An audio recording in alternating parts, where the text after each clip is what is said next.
Zombie apocalypse.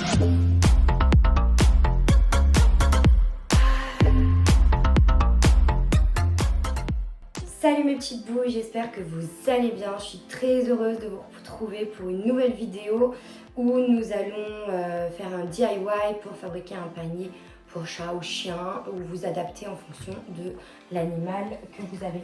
Je vais vous montrer donc la base de notre DIY. Se fera avec une cagette, donc c'est là où il faudra adapter la taille en fonction de l'animal que vous avez. Moi c'est plutôt une grande cagette. Donc ça va être notre base. Donc vous me suivez, c'est parti. Alors pour commencer sur cette cagette, on va retirer, vous voyez, la planche de devant. On va la retirer délicatement. Et on va retirer également les planches, vous voyez, il y en a une là et une là. Ça on retire, on va garder en fait juste la planche arrière. Donc là on a retiré qu'il y avait juste ici. Maintenant on va passer à la planche de devant. Alors vous remarquerez celle qui est la plus belle et la mieux fixée. Vous voyez, moi celle-ci elle est bien propre, alors que de l'autre côté, vous voyez ici il y a un jour. Donc moi je vais donc une fois qu'on a fait ça, voilà, la cagette se trouve comme ceci. Et donc en fait là vous voyez que vu qu'on a enlevé la planche, ça se je sais pas comment on dit, ça s'enlève.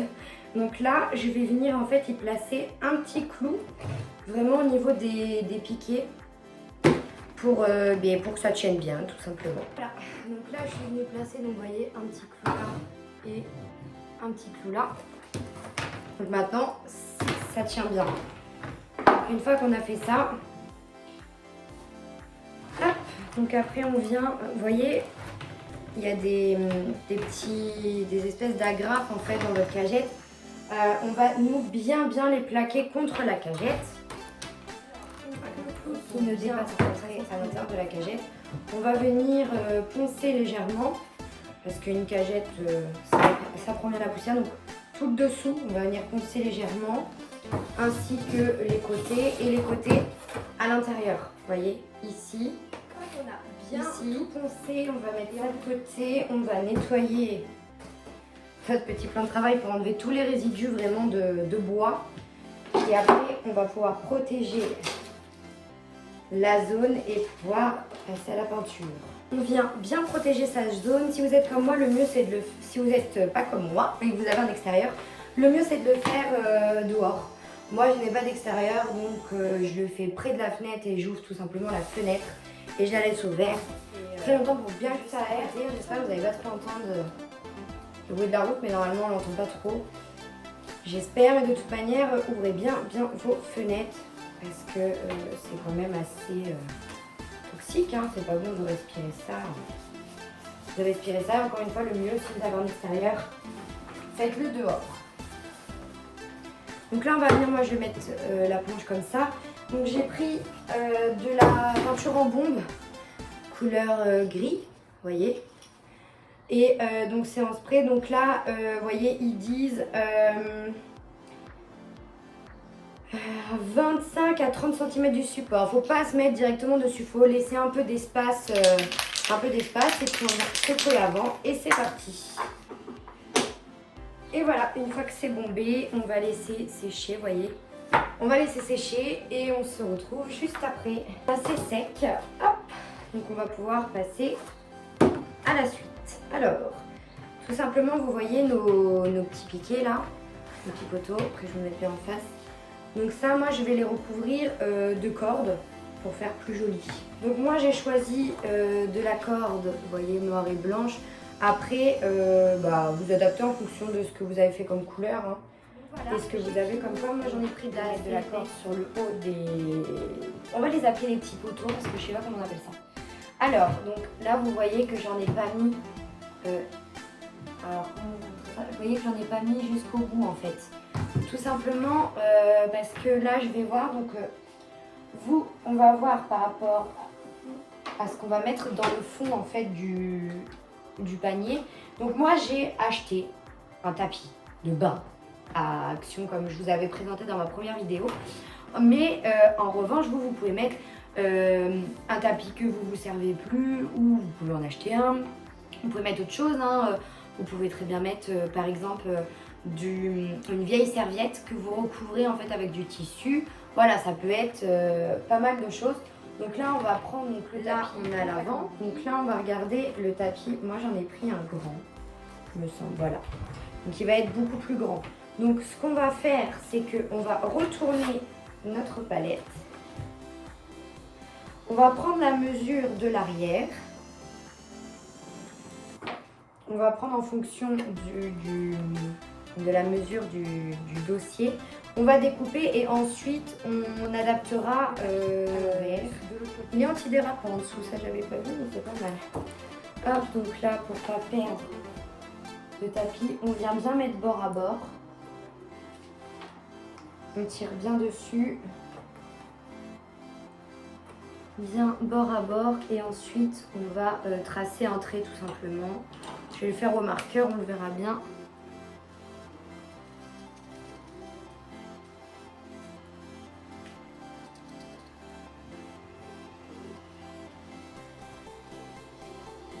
Hop.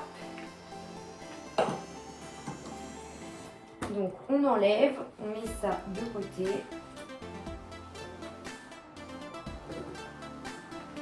Donc moi j'ai un ciseau de couture, mais après vous découpez avec ce que vous voulez. Et ensuite voilà, on vient découper à la bonne taille. Donc vous allez voir qu'il fait plein de bouloches, mais c'est pas grave en fait. Le tapis, vous savez qu'il est fait avec une espèce de laine qui fait des petites boules et donc c'est fait par rangée. Donc ce n'est pas grave, j'ai découpé au niveau des rangées. Donc vous voyez là, ça va faire bien propre après. On va tout recoller correctement. Vous allez voir ça. Après, si vous avez d'autres tapis, ça ne va pas être forcément la même chose. Donc, moi, j'ai de la colle à textile.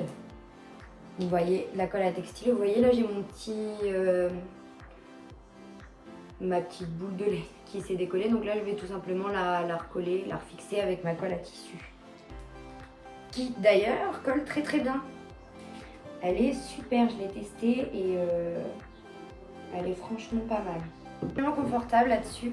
Je suis pressée que les technologies sortent pour que vous puissiez toucher les matières parce que ce tapis est vraiment tout mou et tout mou. Il est vraiment... On va venir mettre le côté bien sûr joli devant. Bien évidemment, on vient placer le tapis de façon à ce que ça nous plaise. Et donc vous voyez pourquoi donc vous voyez toutes les vis là, enfin les vis, toutes les agrafes vont être camouflées en fait par mon tapis parce qu'il est très épais. Alors vous après vous verrez en fonction de votre tapis. Si auquel cas elles ne sont pas camouflées, vous pouvez les camoufler en remettant un tour de corde de l'emplacement. On a juste à venir coller. Donc moi je vais coller avec de la colle chaude pour être sûr que ça tienne bien. Vous voyez, je vais vous montrer. Vous voyez juste ici mon tapis en fait est un peu plus long que ma palette. Donc c'est que ma cagette, pardon, je vais avoir du mal. Hein. C'est fait exprès, hein. Comme ça au moins il n'y a pas de bois apparent, elle se fera pas mal si vous voulez. Puis ça fait plus joli moi je trouve. Après ce n'est que mon avis. Laissez le tapis dessus comme ça, je vais juste, vous voyez, le déplacer pour coller. Hein. Une fois qu'on a collé le tapis, donc soit ça nous convient comme ça, moi je vois que ici ça ne me plaît pas.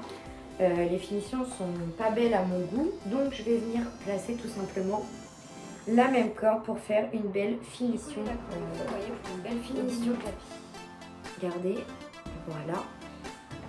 Donc là, on a fini pour le panier achat. Alors, soit vous le laissez comme ça, tout simple, neutre. Moi, je vais mettre le nom de mon chat dessus. Donc, pour cela, on va avoir besoin... Je vais essayer de décaler ça, mais c'est un grand panier que je lui ai fait pour une petite bébé. Moi, je vais tout simplement prendre, moi j'ai acheté, vous voyez, des gros boucles de papier craft que j'ai acheté à Action pour même pas 1 €. Donc, je vais choisir là-dedans un motif qui me plaît, j'en ai déjà en tête. Voilà. C'est celui-là que je veux. Vous allez voir, c'est des roses en noir et blanc. Donc voilà, moi je vais prendre ce papier-là. À l'arrière, bon c'est vert, j'aime pas. Pas pour celui-là, pas pour ce DIY-là. Donc là, je vais tout simplement regarder par rapport à la hauteur. Donc je vais prendre avec ma règle la hauteur que j'ai juste ici, de là à là, pour ne pas faire des lettres trop grandes. Donc là, vous venez prendre la hauteur. Donc là, moi j'ai 3,5, donc il ne faut pas que mes lettres fassent plus que 3,5 de hauteur.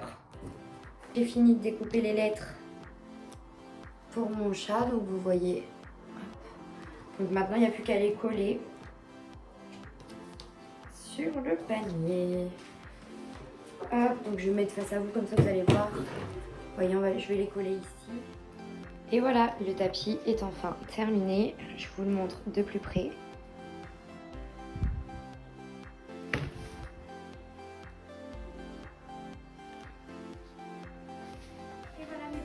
La vidéo du panier pour chat ou chien est maintenant terminée. J'espère que ça vous a plu. N'hésitez pas à m'envoyer des photos sur mes réseaux sociaux qui seront en barre d'informations, à m'envoyer les photos de vos réalisations, soit que vous avez fait la même chose que moi ou d'autres choses. Je vous fais des gros bisous, je vous dis à la semaine prochaine pour une nouvelle vidéo. Et si vous voulez que je fasse une vidéo quand on va aller chercher notre petit chat, commentez chaton dans la barre de commentaires. Au plus il y aura de chatons, au plus je vous ferai la vidéo. Donc sur ce, je vous fais d'énormes bisous mes petites bouilles. Je suis très heureuse de vous retrouver chaque semaine et je vous dis à la semaine prochaine. Bye! Tell me pretty lies, look me in the face, tell me that you love me, even if it's fake.